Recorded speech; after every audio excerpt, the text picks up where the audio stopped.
Hi friends, welcome back to financial wisdom with Aakash. आज के video में I will be discussing a very important concept related to stock markets. आज मैं एक ऐसे मेट्रिक के बारे में डिस्कस करूंगा which each and every investor should know before they take an investment decision in a company share, and that metric is the price to earning ratio और the P by E ratio. अगर आप stock markets में invest करते हैं तो I am sure आपने इस term के बारे में सुना होगा, बट इस वीडियो में मैं आपको ऐसी इंसाइट्स दूंगा which would help you lot and gain deeper understanding about this metric and इसको कैसे यूज करना है। तो स्टार्ट करते हैं। So what is P by E ratio? अगर मैं इसकी मैथमेटिकल डेफिनेशन आपको बताऊं तो P by E ratio is the ratio of company's total market value और the market capitalisation divided by the company's total profits in the last 1 year। तो मैं एक एग्जांपल से आपको समझाऊं, अगर कोई एक कंपनी है जिसकी करंट मार्केट वैल्यू या market capitalisation is 10 crore rupees and उस कंपनी ने लास्ट 1 ईयर में 1 करोड़ का प्रॉफिट जनरेट किया है, तो देन उसका जो पी बाई ई रेशियो है that becomes 10 crore divided by 1 crore which is equal to 10। But ये तो मैथमेटिकल डेफिनेशन हो गई।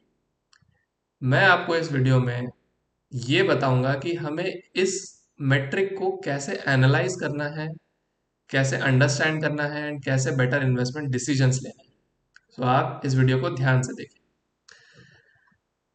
मैं आपको सबसे पहले एक इंसाइट बताता हूँ पी बाई रेशियो के बारे में। It is actually denoting the pay back period of your investment. Let me explain. हम उसी कंपनी का एग्जांपल लेते हैं जिसकी करंट मार्केट वैल्यू 10 करोड़ है।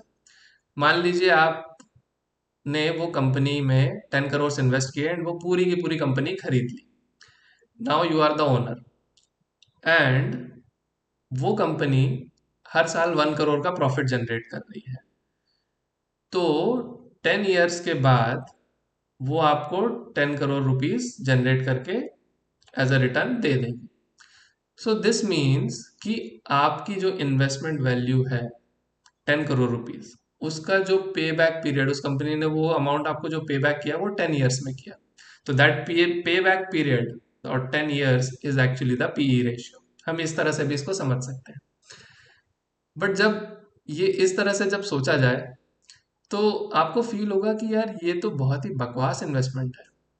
मैंने अपने 10 करोड़ रुपीस लगाए, इन्वेस्ट किए किसी कंपनी में एंड मुझे वो वापस आने में ही 10 ईयर्स लग गए। मुझे प्रॉफिट होना तो 11th ईयर से स्टार्ट होगा। एंड कई लोग इसमें फिर ये भी सोचेंगे कि यार इससे बेटर तो हमने एफडी कर ली होती। एफडी में करते तो हमें 1 साल में 7% रिटर्न मिल जाता। तो अगर मैं 10 करोड़ एफडी में डाल देता तो मुझे 1 साल के बाद ही 10 करोड़ 70 लाख मिल जाते। और यहाँ तो मुझे 10 साल वेट करना पड़ रहा है अपने 10 करोड़ रिकवर करने के लिए। तो लेट मी टेल यू कि ये जो मैंने आपको एग्जांपल दिया, इसमें दो बड़े फ्लॉज हैं या दो बड़े मिसअंडरस्टैंडिंग है जो हमने मिस किए।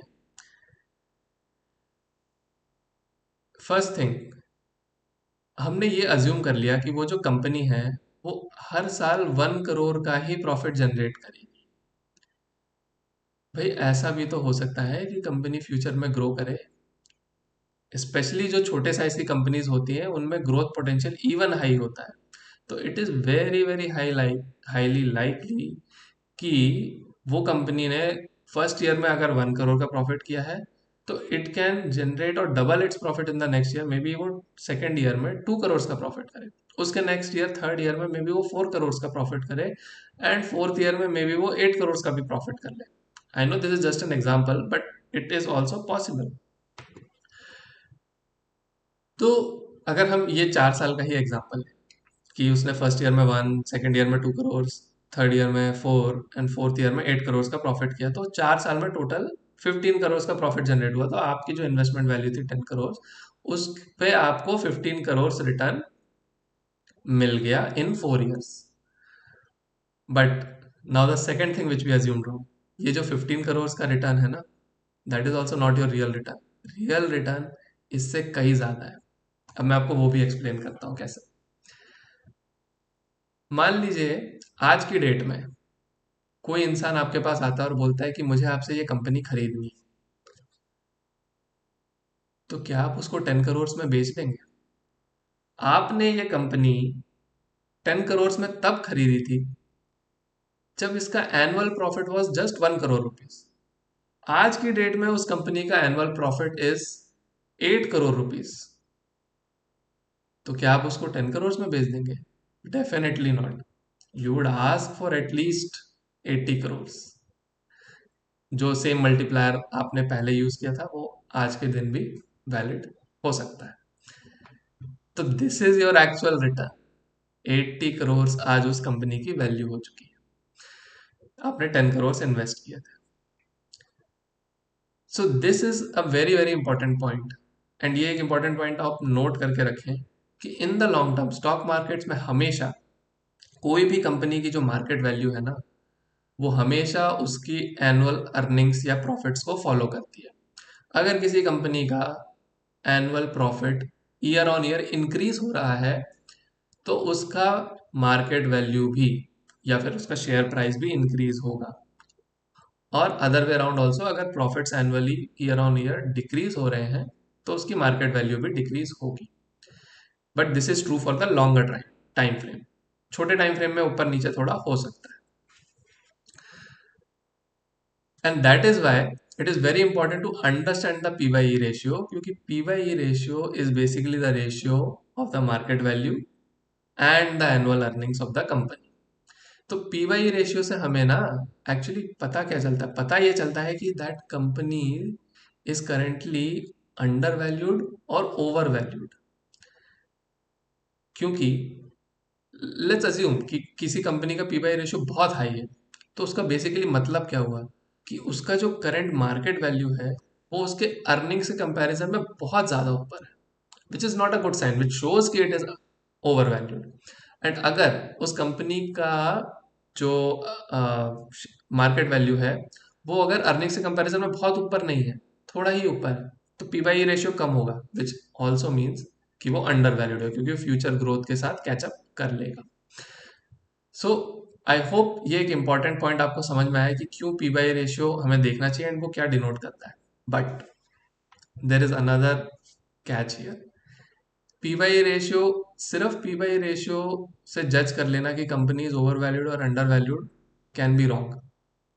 हमें ना पी बाई रेशियो सिर्फ स्टैंड अलोन नहीं चेक करना चाहिए, we should always check P by ratio. And ये एक और मैं इंपॉर्टेंट रूल आपको बता रहा हूँ, should always check P by ratio in conjunction with future growth potential of the company. मैं आपको एक्सप्लेन करता हूँ अच्छे से चारों केसेस के साथ। लेट्स अज्यूम कोई ऐसी कंपनी है जिसका पी बाई ई रेशियो बहुत हाई है, विच मीन्स कि चलो वो ओवर वैल्यूड दिख रही है just by looking at P by E ratio. But अगर उसका फ्यूचर ग्रोथ पोटेंशियल भी हाई है तो it could be considered for investment, क्योंकि फ्यूचर में वो अपनी अर्निंग्स ग्रो कर लेगी and it will justify.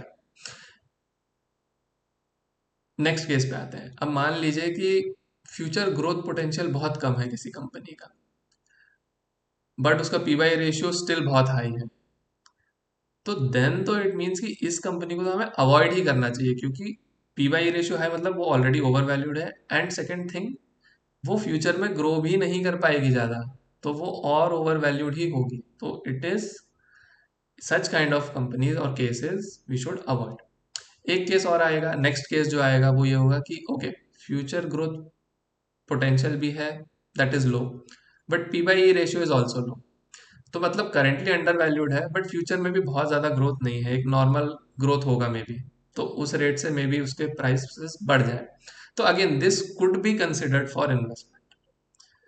But अब the best case scenario, P by ratio कम है मतलब currently it is under valued but future growth potential बहुत हाई है।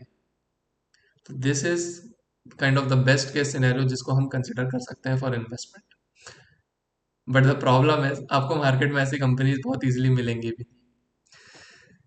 सो आई होप आपको ये इंपॉर्टेंट कॉन्सेप्ट समझ में आया, ये पी बाई रेशियो क्या है, इसको कैसे देखना है, एंड ये क्या डिनोट करता है। अगर आपको वीडियो अच्छा लगा तो लाइक करें, शेयर करें, सब्सक्राइब करें। Thank you very much.